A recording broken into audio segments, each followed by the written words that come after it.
Welcome to the Modern Medicine Movement Podcast with Dr. Thomas Hemingway.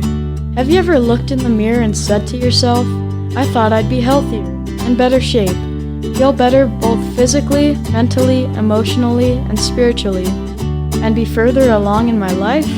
If so, come on this journey with my dad as he explores all things health and wellness from a holistic medical perspective, even as a classically trained physician. He'll share integrative strategies to optimize health and inspire you to join the modern medicine movement. Welcome, everyone, to the Modern Medicine Movement Podcast, and a big aloha. Oh my gosh, guys, super pumped to be here with you. I'm sending you my love, my aloha from the state of Hawaii. It's so nice to be back home. And I'm just grateful for so many things, for the sunshine, oh my gosh. We're actually going to talk a little bit about sunshine today. It's going to be kind of fun. But I'm grateful to be here with you, and I'm grateful for you, for my listeners, because holy moly, guys, in just a couple of weeks, we've had several thousand downloads, and that just means you guys are getting benefit from this, and that is encouraging, and it pumps me up. It gets me excited because I know you guys are enjoying this, you're benefiting, you're sharing, and that's what I'm doing this for. It's for you, it's for all of us so we can improve our health, get optimal health of our body, our mind, our spirit, our emotions, and it's just, oh my gosh, guys, so humbling, so grateful for you guys. Just wanted to actually, share a little feedback. I like to do at least one a week because these just, I just love it. It just encourages me so much to read these, and so keep the feedback coming. It's actually super easy to do, especially on Apple Podcasts. You just scroll to the bottom where it has all the stars, click on the farthest to the right or 5 stars, type up a little review, and that'll help get the word out there, help people be able to find us at the Modern Medicine Movement. And I just wanted to share one today with you. It's entitled "Awesome!" from Egan. Oh my gosh, thank you for this. It says, Thomas is a wealth of knowledge and so refreshing to see Western medicine finally embracing holistic approaches and not just the next prescription. I truly believe that the body is not compartmentalized, and it is great to hear more doctors and other healthcare professionals embracing this. Thank you, Thomas. Well, thank you, Egan. I appreciate that so much. Actually, I got to share this next one too, because this is from a physician friend of mine that I hadn't talked to in several years. We actually trained 20 plus years ago in San Diego, and she shares with us, great to hear a medical doctor talking about holistic medicine.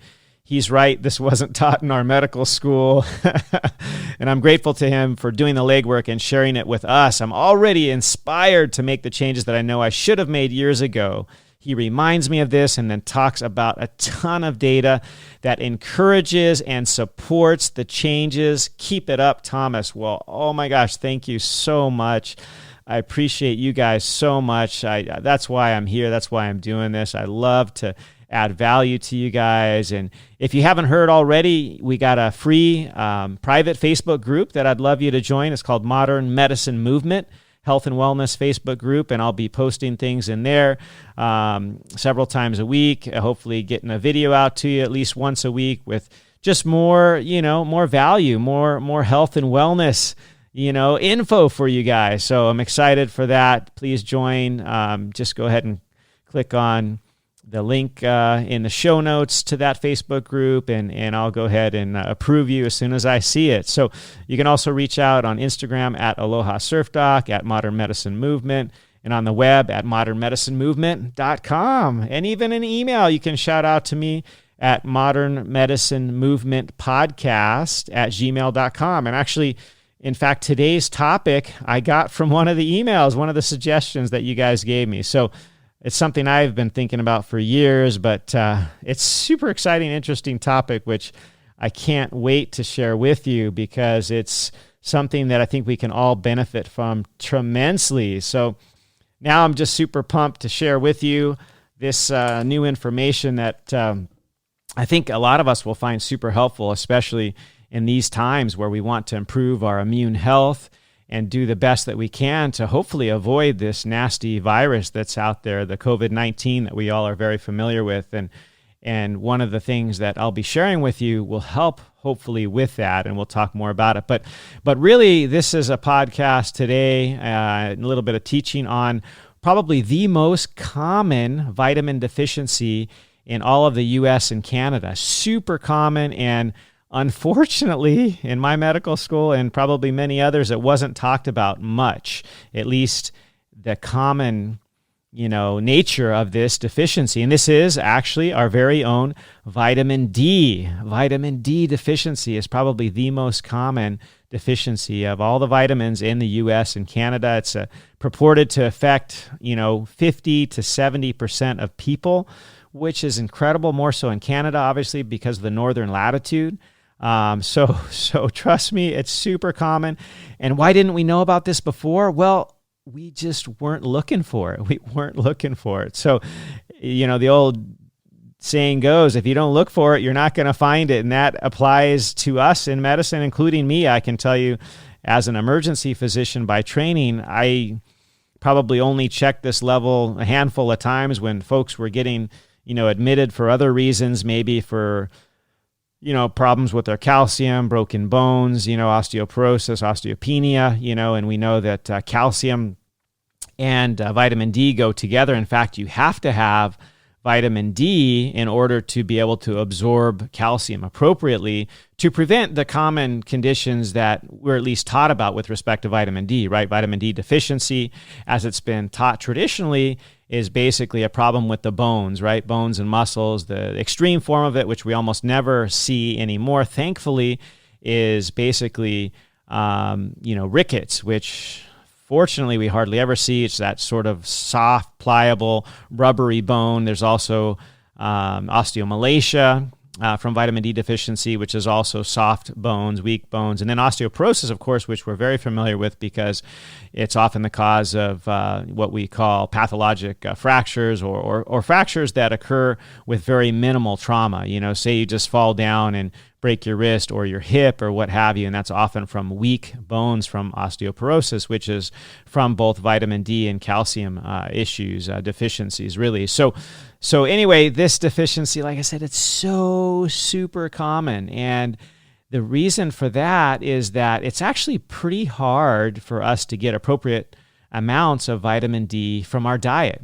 It's actually pretty dang hard, and even for us that live in a sunny place like myself, I live in Hawaii, I got my vitamin D level checked recently, and it's actually on the low side, which I was shocked because I live in a sunny place and I, as you can tell, get plenty of vitamin D, at least I thought, but this actually wasn't the case. My levels were even lower than where I wanted them to be, and so I just really want you guys to be well aware of this deficiency and ask your physician to check your vitamin D level, because if you don't know, you don't know, and you'll never be able to treat it. You'll never be able to, increase all the benefits that vitamin D can have if you never look for it. So get your levels checked. We'll talk about what the ideal levels are shortly, but traditionally, and even I've taught this, throughout my life and, have been hopeful that I got plenty of vitamin D from our natural ultraviolet radiation. You can see it shining on me through this window right now. And, unfortunately, you don't get a lot of it from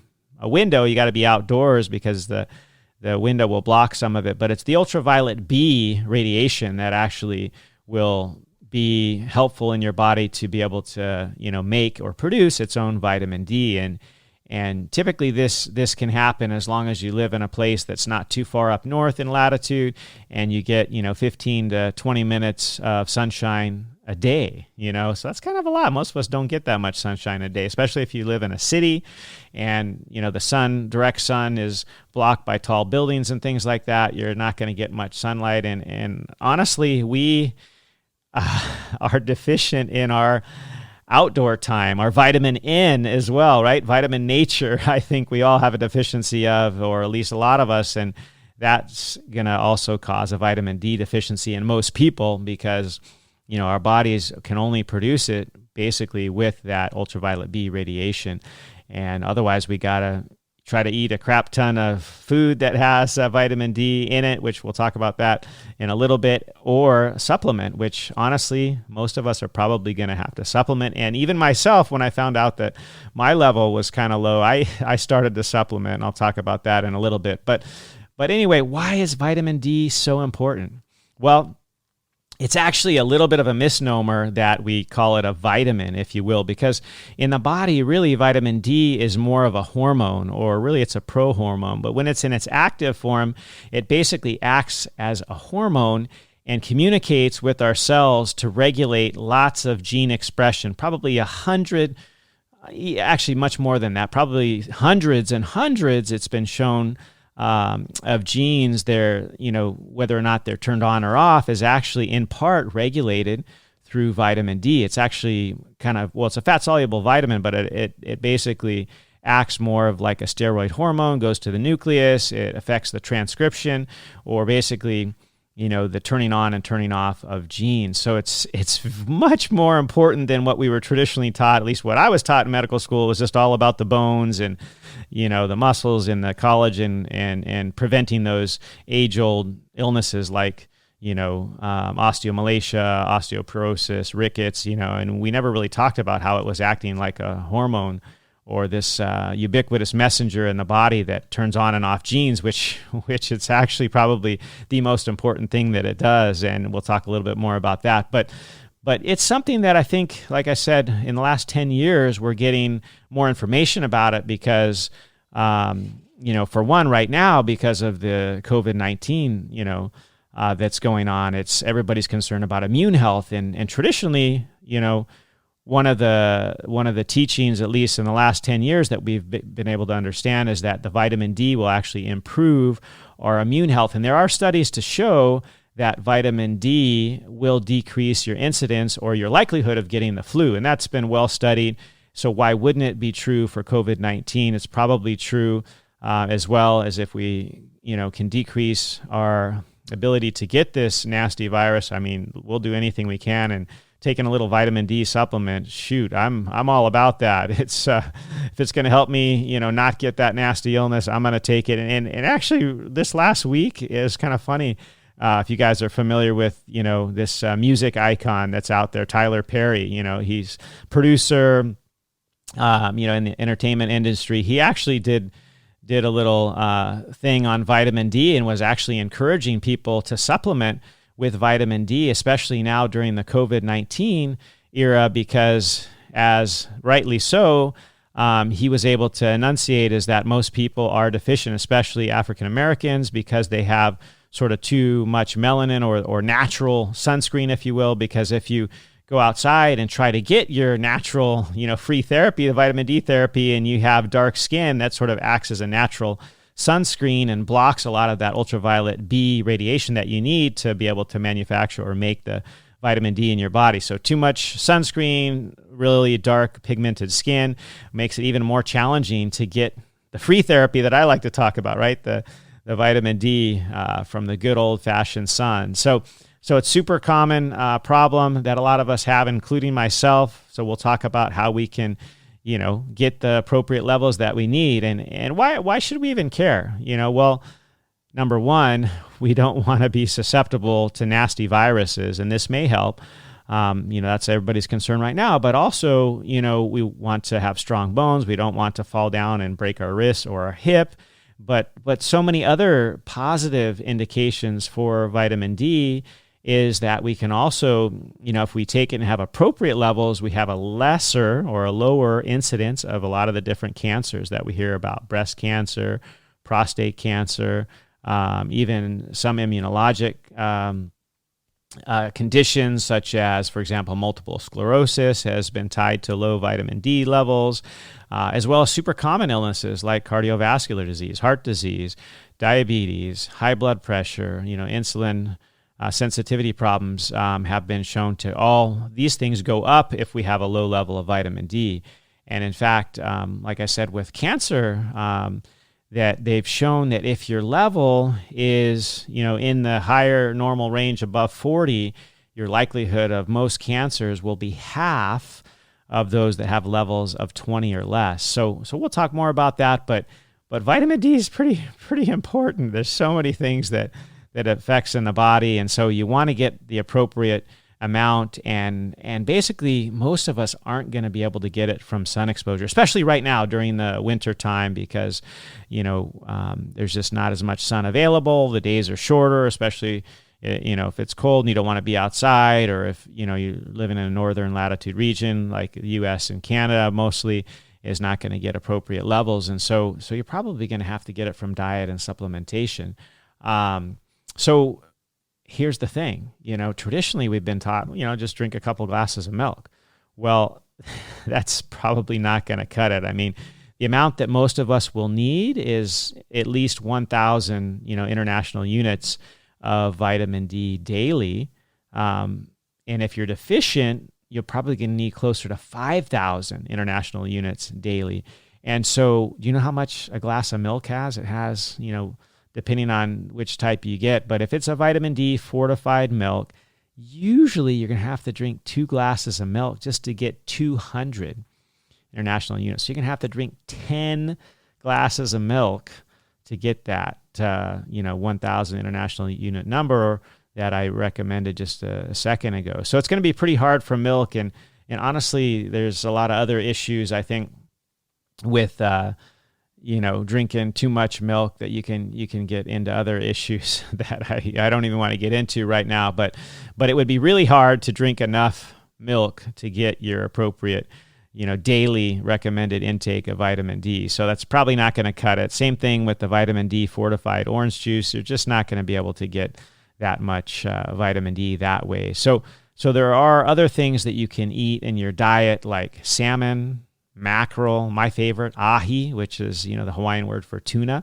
You can probably get it if you eat a lot of fish, but it's still going to be a little bit hard. You're going to have to eat, probably 4 servings of fish to get that 1,000, unit level that I was talking about. So even for myself, who, literally I would love to eat fish, every single day. I don't, but I just love fish that much, but it'd still be pretty hard to get just from diet alone. So I think the bottom line is most of us at the end of the day are going to actually need supplementation because it's going to be pretty hard. But the way that you can find out, basically, like I said in the beginning, you just got to check.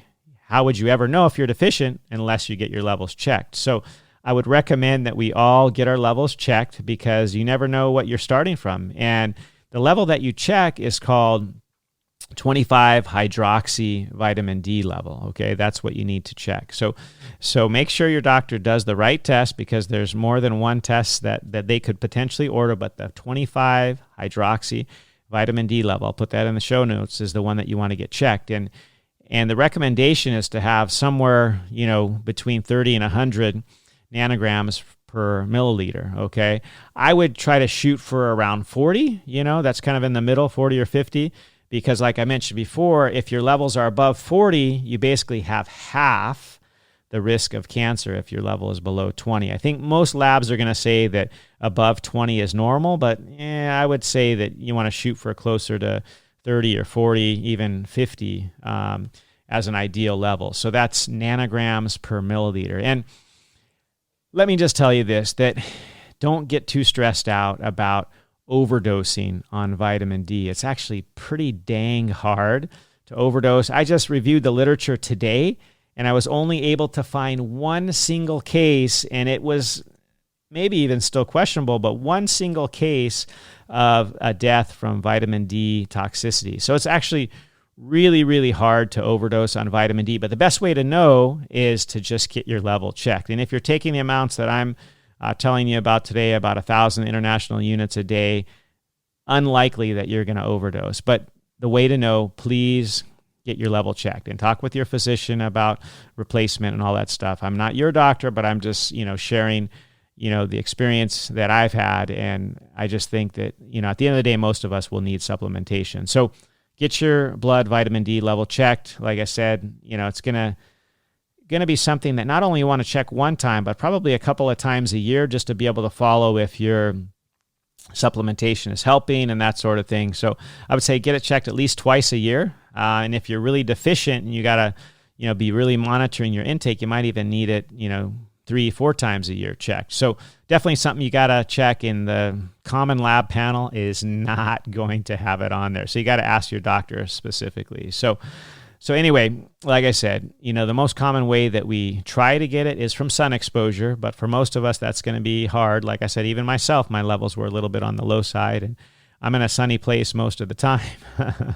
And you're going to want to have sufficient levels of vitamin D because it helps you with all those things that we talked about, less incidence of diabetes, heart disease, cancers, autoimmune diseases like MS, even asthma. There's actually really cool data on the importance of vitamin D with our lungs and our respiratory system, if you will. There's a study that shows that basically women who are, pregnant, if they are not getting sufficient vitamin D levels, their kids have been shown to have a higher risk of respiratory illnesses like asthma, etc. So important for all of us, pregnant, non-pregnant, young, old, to have adequate vitamin D levels. So get your levels checked is the bottom line. So how could I know if I didn't get my level checked? Well, there are a lot of symptoms related to vitamin D, but they're kind of these common type symptoms that they could be from a lot of things, like general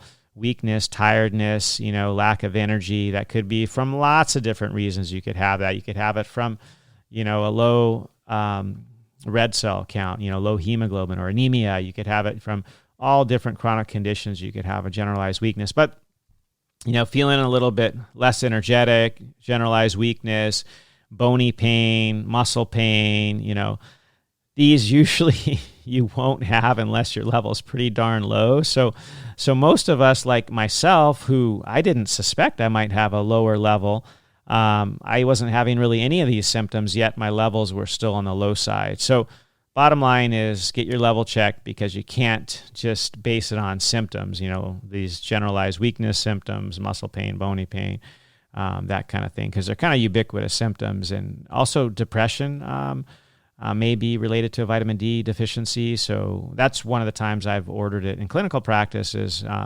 for first-time onset severe depression, check a vitamin D level, because low levels of vitamin D have been shown to have an increased incidence of depression as well.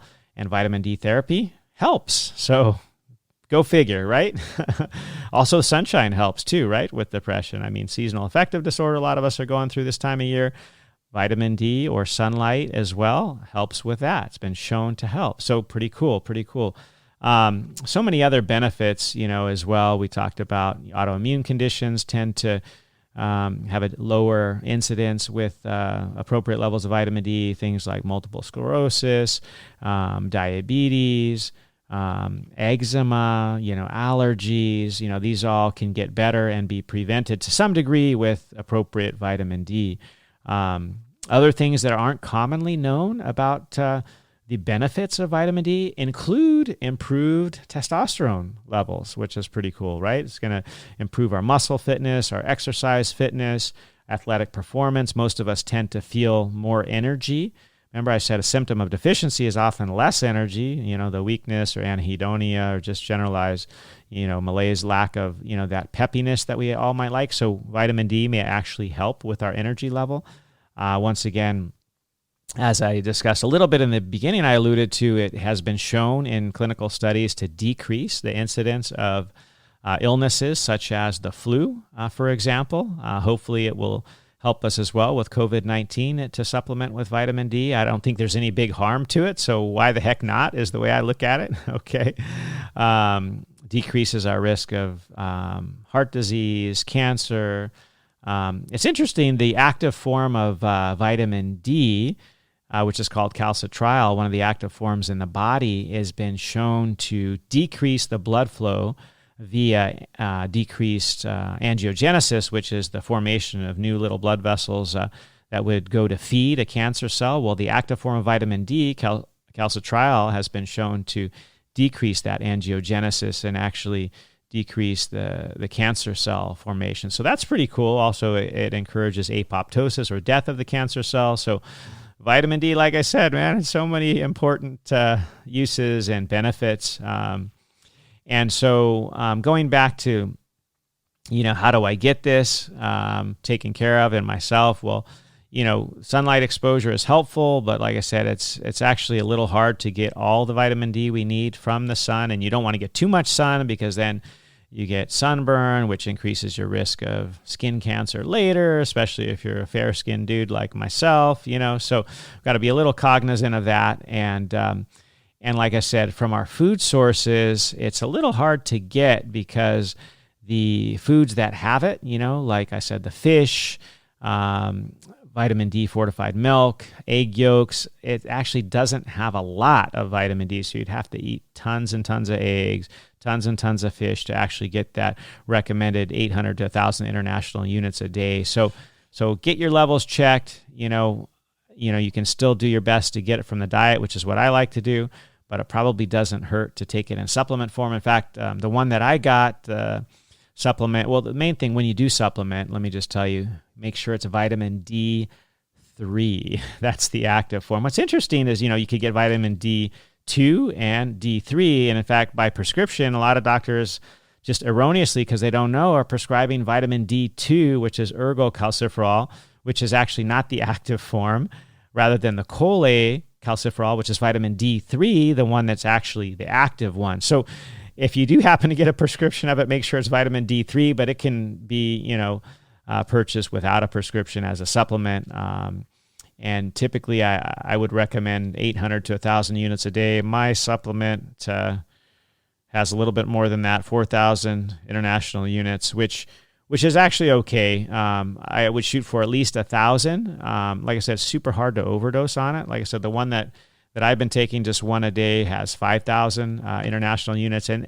And that's because in my case, I was low on my blood test, so I'm actually going to need more of it, at least until I can get my levels appropriate. And then I hope to not have to take supplements anymore now that I'm back in Hawaii, can get appropriate sunshine. So get your levels checked. Don't worry about overdose. If you're taking up to 5,000 international units a day, it's most likely not going to be an issue. Like I said, I just scoured the literature and could only find one case, and it was in super high doses that this occurred. And so nothing near what we're talking about here, 1,000 to 5,000 international units a day, especially if you're deficient, is not going to give you an overdose. So super unusual, super uncommon. Don't stress out about the overdose, but get the levels checked. A couple more cool benefits, which I just learned about, which are actually kind of cutting edge research out there, is vitamin D is super helpful for brain health in a couple of ways, and helps improve cognition. Like I said, it's basically acts as a hormone in so many different cellular processes in the body, turning on and off genes. And so vitamin D does help with cognitive function. It also helps, believe it or not, with weight loss in a lot of cases. And it's like, how can it do all these things? Well, like I said, it acts more like a hormone than a vitamin. And with weight loss, what's super interesting, I find, is that when you have a low vitamin D level, what happens is in the body, you have this hormone called leptin, which is kind of this chemical signal that tells your body that you're full, and that, it's the satiety hormone, if you will. So if you feel full, you're not going to want to eat more, hopefully, and then you stop. And with low vitamin D levels, this hormone leptin doesn't function very well, and so you often don't get that satiety feel, and you never feel full, so you eat more and you gain more weight. And you don't want to gain more weight because it's been shown that if you become obese, which is like about half of Americans are obese, and 60 to 70% are overweight. The more overweight we get, the bigger we are, actually, the smaller our brains get. Like, this is legit. I've talked about Dr. Daniel Amen before, and he did a study on like 20,000 people and compared the rates of obesity with their brain, both size, and function. And basically, it was a linear correlation, which means that as your weight goes up, your brain size went down, as well as every functional measurement that they were doing. They do all kinds of fancy scans over there at the Amen Clinic.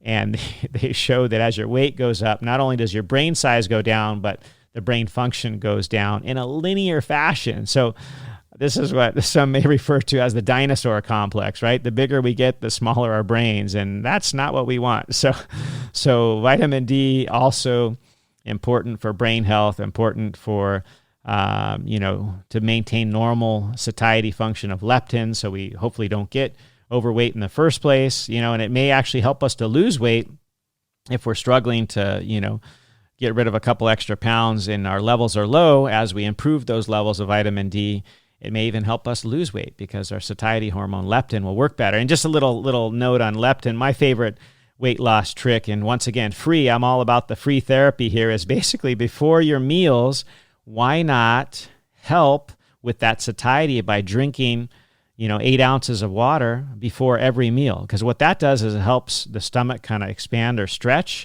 There's receptors there in the stomach that stretch, and with that stretch, they kind of tell the brain, hey, I'm starting to get full here, and you won't have the same amount of desire to eat more. So if you drink, 8 ounces of water before every meal, you're probably going to eat less and put on less weight. So little life hack there, free therapy once again, just drink 8 ounces of water before every meal and you're going to less likely overeat. So super cool, much better than a big surgery, right? I think free therapy with drinking a glass of water before every meal is genius, and it's free, and that affects the leptin, which of course, as the stretch receptors in the stomach get stimulated by drinking that extra water, so does the leptin, and the leptin decreases your desire to eat. It's the satiety hormone. So super, super cool thing. Another thing that I found super interesting with vitamin D, and it's a pretty new thing, which I'll be honest, I didn't know about this before. Basically, may be anti-aging as well. And the way that occurs is basically we have these things called telomeres. It's been in the press a lot lately. What can you do to, live forever? Well, none of us are going to live forever, but what can we do to increase our lifespan? But basically having healthy telomeres is one of the things, right? And telomeres, this is the way I could kind of make it simple for all of us, including me, to understand, is basically think of your shoelaces. At the end of your shoelaces, you have, the little plastic part, the tip that kind of keeps it from unwinding and unraveling. Well, think of that little plastic part at the end of the shoelace as your telomere. It basically protects your DNA from unwinding and getting damaged.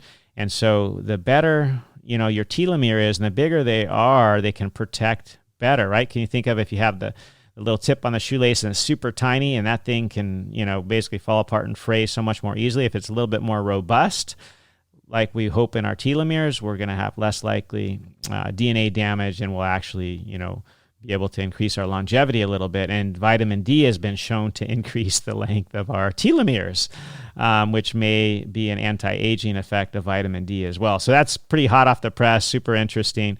One other thing I wanted to mention is that to help increase your absorption of vitamin D, because it is a fat-soluble vitamin, many would recommend taking it with a little bit of let's say a little bit of spoonful of coconut oil or MCT oil or olive oil, or my favorite, avocado oil, because it is fat soluble. And, one of the other reasons we don't absorb it well is because of that, the fat soluble nature. So if you take it with a spoonful of MCT oil, olive oil, avocado oil, coconut oil, it may help with absorption as well. And like I said, don't stress out. Most likely you're not going to have any issues with overdose. Super, super, super uncommon. But the best way to know where we're at is to get your level checked now and then follow that every 3 to 4 months to be able to see, how that's going with your supplementation or what have you. So free therapy, number one, get some sun exposure if you can, but not too much. Don't get a sunburn. That's what I try to do for my primary vitamin D source. And then, like I said, even me, at least most recently, I was low because, I've been a couple of weeks on the mainland, as we say, in the mountains, and not getting in a lot of sunshine and a little bit more northern latitude than I'm used to. And so my levels were low too, which I was shocked. Did not think that would be the case. So I'm actually supplementing myself as well. So that's what I would recommend for all of us. Just get it checked. Consider supplementation if your levels are low for sure. All this do with the, advice and consultation of your own physician. And this will greatly affect our health in so many ways. And it's just so exciting to find all these additional benefits that when I was in medical school 20 years ago, we didn't learn about any of this stuff. It was just all about the bones and the muscles and nothing about brain health and improved immune function and decreasing risks of cancer, cardiovascular disease, autoimmune diseases, MS, all these things that we're now learning about. And now the anti-aging I just mentioned, the weight loss potential with the appropriate function of leptin. I mean, the benefits are myriad and so many, so why not get our levels checked? And if we need to, go ahead and supplement. So that's all I have for you today on vitamin D. I just want to thank you for listening and watching. This is brand new. We're getting some YouTube content here. So go ahead and subscribe to my channel, Modern Medicine Movement. Join my Facebook group, Modern Medicine Movement Health and Wellness Group is a free Facebook group.